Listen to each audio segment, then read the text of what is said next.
بسم اللہ الرحمن الرحیم۔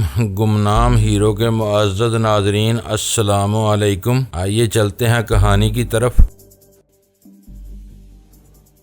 ڈاکٹر مونگ نے بڑے نپے تلے الفاظ میں کہہ دیا تھا کہ میرے معاملے کو دلائی لاما کی تائید حاصل ہے۔ یہ ایک حوصلہ افزا بات تھی۔ اس کا ایک ہی مطلب تھا کہ ایک نہ ایک دن ہجر و فراق کے یہ شب و روز کٹ جائیں گے، میرے اور ساحل کے بیچ حائل فاصلے مٹ جائیں گے اور ہمارے وصال کی راہ میں کوئی رکاوٹ باقی نہیں رہے گی۔ ان لمحات میں محترم سانگ پھو سے ہونے والی پہلی اور آخری ملاقات میری نگاہ میں گھوم گئی۔ اس ملاقات میں نے اپنی زندگی کی نہایت ہی اہم گفتگو کی تھی۔ دیگر امور کے علاوہ ساحل کا معاملہ بھی زہر بحث آیا تھا۔ محترم سانگ پھو نے بھی مجھے ساحل کا سچا طلبگار تسلیم کرتے ہوئے کہا تھا، ساحل کا حصول اگرچہ آسان نہیں لیکن تمہارے عزم اور مستقل مزاجی سے کچھ بعید بھی نہیں۔ پھر اس نے مجھے ایک بزرگانہ مشورہ دیا تھا، جب تم ساحل کو حاصل کر لو تو اس کی قدر کرنا، اس نے تمہاری خاطر بہت صعوبتیں اٹھائی ہیں۔ میں ساحل کا ایک بزرگ ہونے کے ناطے اسے تمہاری سپردگی میں دیتا ہوں۔ ساحل کے کرتا دھرتا محترم سانگ پھو اور محترم دلائی لاما مجھ پر اعتماد کرتے ہوئے مجھے اس کا حقدار تسلیم کر چکے تھے۔ یہ اس بات کی نادیدہ سند تھی کہ ایک روز اپنی ساحل کو ضرور پالوں گا۔ ان مسرت انگیز خوش آئند خیالات نے میرا انگ انگ مہکا دیا۔ میں ساحل کی خوشبو کو اپنے وجود میں چکراتے ہوئے محسوس کرنے لگا۔ یوں لگا جیسے میں نے اس کے ماحول میں سانس لے رہا ہوں۔ واقعی میرا ماحول اس لڑکی سے شروع ہو کر اسی پر ختم ہو جاتا تھا۔ ڈاکٹر مونگ کی سنجیدگی میں ڈوبی ہوئی آواز نے مجھے ان نشاط انگیز خیالات سے چونکا دیا۔ وہ کہہ رہا تھا، وجدان عبادت گاہ کے تہہ خانے میں شیبہ سے بات کرنے کے بعد میں نے جانو سے بھی رابطہ کیا تھا۔ میں نے اسے تمہارے حوالے سے خصوصی ہدایت دی ہے۔ وہ تمہارے حکم پر کھٹمنڈو میں ہر قسم کا بندوبست کر دے گا۔ تمہیں جس شے کی ضرورت ہوگی فوراً مہیا کر دے گا۔ تم وہاں پہنچ کر سب سے پہلے اسی سے ملنا، پھر سوچ سمجھ کر مضبوط پلاننگ کے ساتھ ساحل کی طرف قدم بڑھانا۔ تم جانوس کے فون نمبر وغیرہ نوٹ کر لو۔ اس کے بعد ڈاکٹر نے مجھے جانوس کا سیل نمبر اور دوسرے فون نمبر جو نوٹ کروا دیے اور بولا، کھٹمنڈو تمہارا دیکھا بھالا شہر ہے، مجھے امید ہے تمہیں کسی دشواری کا سامنا نہیں کرنا پڑے گا۔ میں نے اس بار جانوس کے حوالے سے کوئی اعتراض نہیں اٹھایا اور ڈاکٹر کا مناسب الفاظ میں شکریہ ادا کرنے کے بعد گفتگو کے زاویے کو تھوڑا تبدیل کرتے ہوئے کہا، تمہارا کیا خیال ہے ڈاکٹر موشے ہائمن ان پے در پہ ناکامیابیوں کے بعد ٹھنڈا ہو کر بیٹھ جائے گا؟ وہ سوچ میں ڈوبے ہوئے لہجے میں بولا، پوری دنیا کو اپنے سامنے جھکانے اور اس میں بسنے والے انسانوں کو اپنے حکم کا غلام بنانے کا خیال آسانی سے اس کے ذہن سے محو نہیں ہو سکتا۔ ان 5 نادر الوجود لسانی پتھروں کا حصول اسے کروٹ بے قرار رکھے گا۔ اس کا مطلب ہے وہ پھر عبادت گاہ پر کسی نئے انداز میں چڑھائی کرے گا۔ میں نے ایک خدشے کا اظہار کرتے ہوئے کہا، ہاں اس بات کے روشن امکانات ہیں۔ ڈاکٹر نے تائیدی انداز میں گردن ہلاتے ہوئے کہا، لیکن مجھے یقین ہے کہ ہر مرتبہ اسے منہ کی کھانا پڑے گی۔ اگر اس کے دل سے ان پتھروں کے حصول کی خواہش رخصت نہ ہوئی، پے در پہ ناکامیابیوں کے بعد ایک دن وہ خود اس دنیا سے رخصت ہو جائے گا۔ میں نے ایک گہری سانس خارج کی اور کہا، میرا خیال ہے کہ موشے ہائمن کے لیے ساحل کی اب کوئی خاص اہمیت نہیں رہی۔ تہہ خانے میں داخلے کا طریقہ کار معلوم ہو جانے کے بعد اسے قید میں ڈالے رکھنا کوئی معنی نہیں رکھتا۔ یہ تمہارا خیال ہے، وہ سپاٹ لہجے میں بولا، لیکن میں ذرا مختلف انداز میں سوچتا ہوں۔ یہودیوں کی ایک خاص ذہنیت ہے۔ یہ قوم عام کے عام اور گٹھلیوں کے دام وصول کرنا جانتی ہے۔ اپنے ملک میں ناکام اور مضر ثابت ہونے والی اشیاء کو یہ پرکشش پبلسٹی کے ذریعے کئی گنا دام پر پوری دنیا میں فروخت کرنے کا ہنر جانتے ہیں۔ یہ لوگ انتہائی بیکار اور فضول چیز کو بھی کیش کرنا جانتے ہیں، اور ساحل تو ایک جیتی جاگتی اہم شخصیت ہے۔ وہ لمحے بھر کو متوقف ہوا، پھر سلسلہ کلام کو جاری رکھتے ہوئے بولا، وجدان یہ مت بھولو کہ امریکہ والے تمہیں امریکہ دشمن کا ٹائٹل دے چکے ہیں۔ تم ربی موشے ہائمن کے لیے معطوب اور انتہائی مطلوب ہو۔ تم اب تک اسے جو گراں قدر نقصان پہنچا چکے ہو، وہ اسے تم سے سود در سود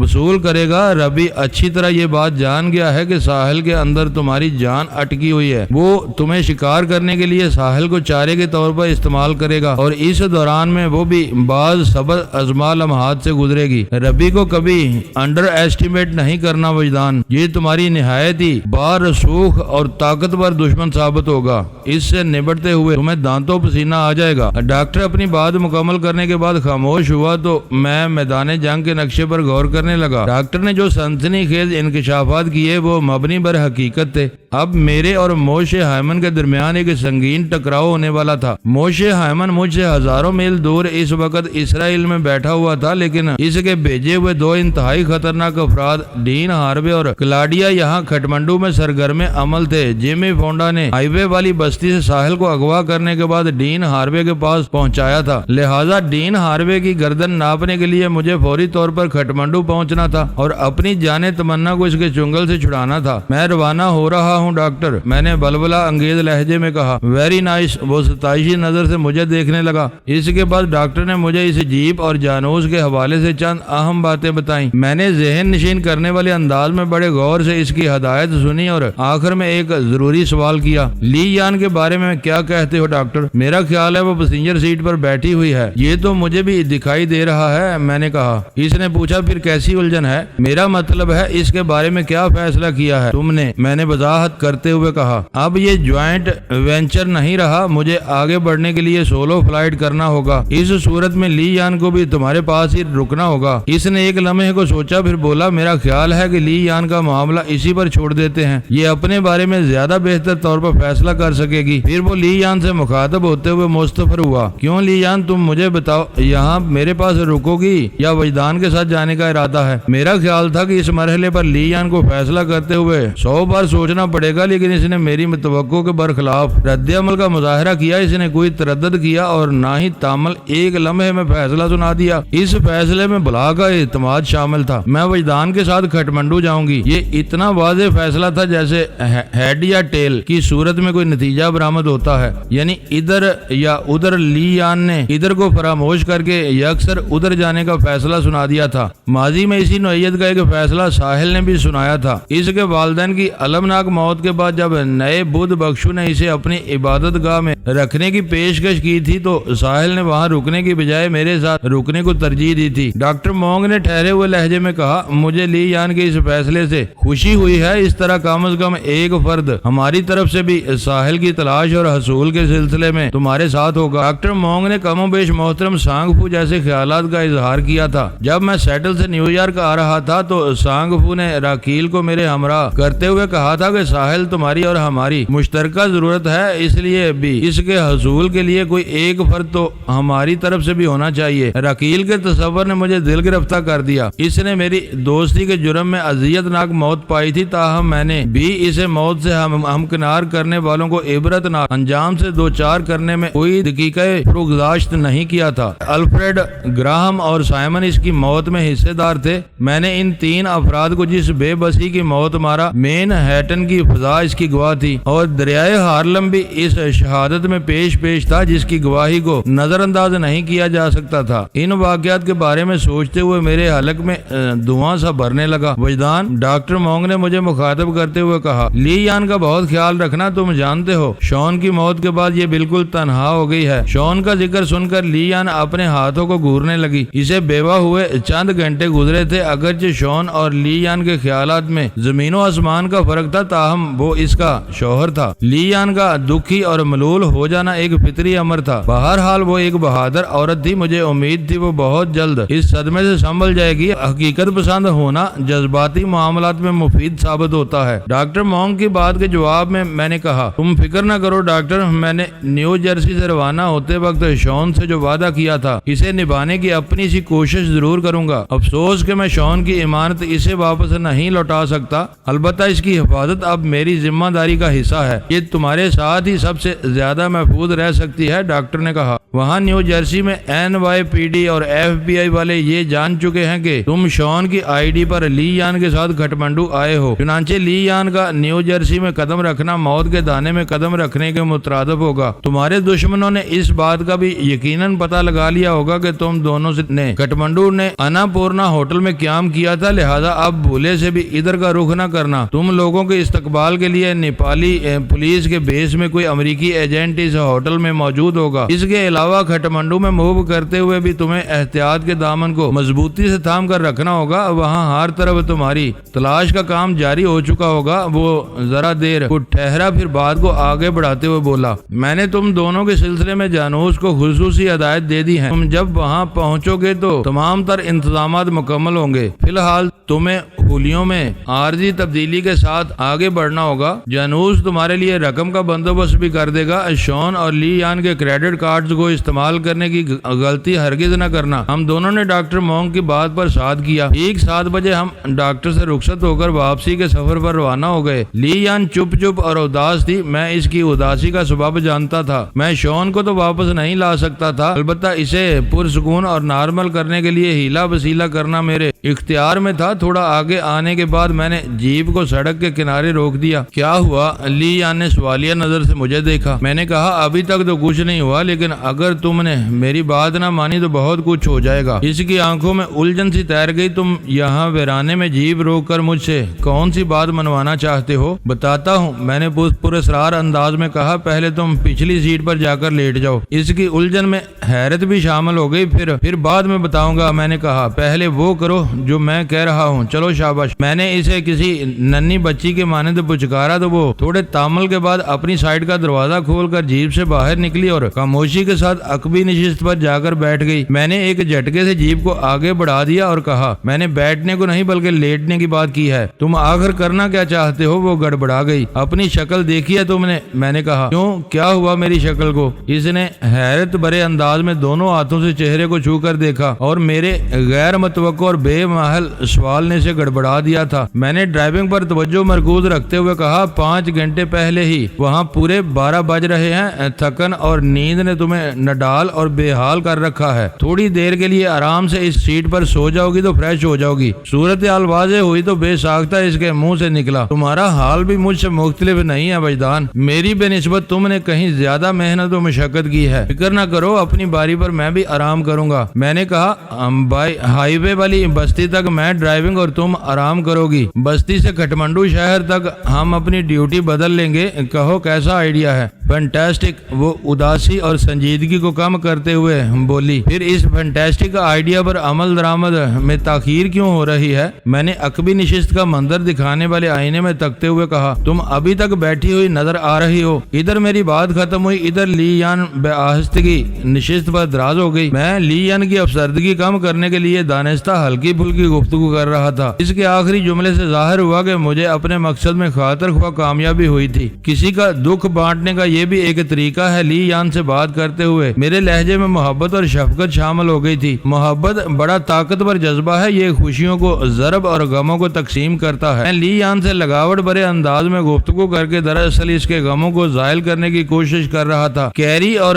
ڈیری کا فیصلہ کھٹمنڈو شہر میں پہنچ کر کریں گے. میں نے کہا, فی الحال تم اچھے بچوں کی طرح فوراً آنکھیں بند کر کے نیند کی باہوں میں سمٹ جاؤ, کیونکہ تمہارے آرام کا وقت شروع ہو چکا ہے. اس نے کسی فرما بردار بچے کی مانند آنکھیں بند کر لی. میں نہیں جانتا تھا وہ سونے کی کوشش کرے گی یا یوں ہی آنکھیں بند کیے پڑی رہے گی, مگر اس کے چہرے پر نمودار ہونے والے مثبت اثرات نے مجھے مطمئن کر دیا. میں اسے دکھ نگری سے کھینچ کر باہر لانے میں خاصی حد تک کامیاب رہا تھا. دن کی روشنی کے بعد واپسی کا سفر بہ نسبت آسانی سے طے ہوا اور کسی بدمزگی کے بغیر ہم بخیر و عافیت ٹھیک 11:30 بجے دوپہر کھٹمنڈو شہر کی حدود میں داخل ہو گئے. ہائی وے والی بستی سے پروگرام کے مطابق لی یان نے ڈرائیونگ سیٹ سنبھال لی تھی اور میں جبکی نیند کے پچھلی سیٹ پر چلا گیا تھا. بستی سے کھٹمنڈو شہر کا فاصلہ لگ بھگ 1 گھنٹے کا تھا. جبکی نیند میں نے اس لیے کہا کہ پہاڑی راستے پر سفر کرتے ہوئے پرسکون اور گہری نیند سونا ناممکنات میں سے تھا. لی یان کے مطابق وہ اچھی طرح سوئی تھی اور